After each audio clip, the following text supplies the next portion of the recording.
Seorang raja yang semakin religius, yang semakin mengandalkan doa daripada pedang.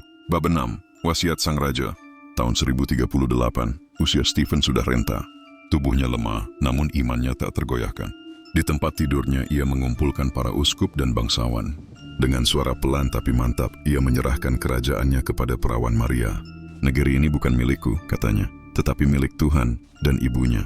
Sejak saat itu, Hungaria disebut sebagai Regnum Marianum, Kerajaan Maria, sebuah tanah yang tidak hanya dilindungi oleh pedang, tetapi juga oleh doa Bunda Kristus.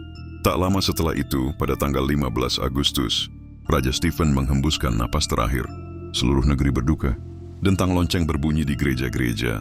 Doa-doa Latin mengiringi kepergiannya. Tubuhnya dimakamkan di Basilika Székesfehérvár, gereja megah yang ia dirikan sendiri. Bab 7. Dari Raja menjadi Santo.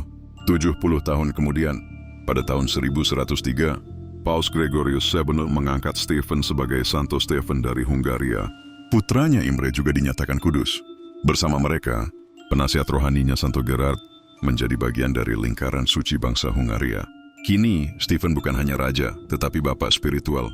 Ia dikenang sebagai pendiri kerajaan, pelindung iman dan santo yang menjaga bangsanya. Hingga hari ini setiap 20 Agustus, rakyat Hungaria merayakan Hari Saint Stephen dengan doa, prosesi, dan pesta.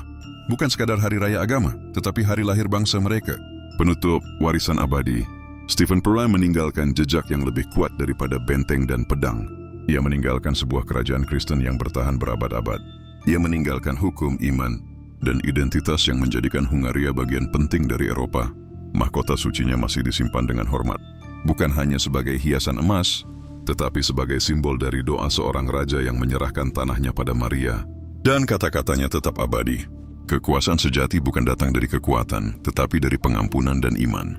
Dengan iman itulah, Stephen Parry dikenang selamanya, bukan hanya sebagai raja pertama, tetapi sebagai santo pelindung seluruh bangsa Hungaria.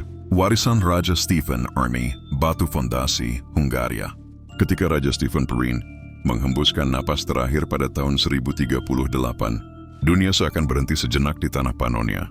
Dentang lonceng gereja mengiringi perpisahannya, dan doa-doa Latin bergema di Basilika Székesfehérvár. Namun kematian itu bukanlah akhir, justru menjadi awal dari sebuah warisan abadi. Sang pendiri bangsa. Warisan terbesar Stephen adalah kelahiran kerajaan Hungaria. Dari tanah yang tadinya dipenuhi suku-suku pengembara yang saling berselisih, ia memahat sebuah bangsa yang kokoh, diakui oleh dunia Kristen Eropa. Ia menjadikan Hungaria bukan sekadar wilayah di peta, melainkan negara dengan mahkota, hukum dan martabat. Tanpa Stephen, Hungaria mungkin hanyalah nama yang hilang ditelan.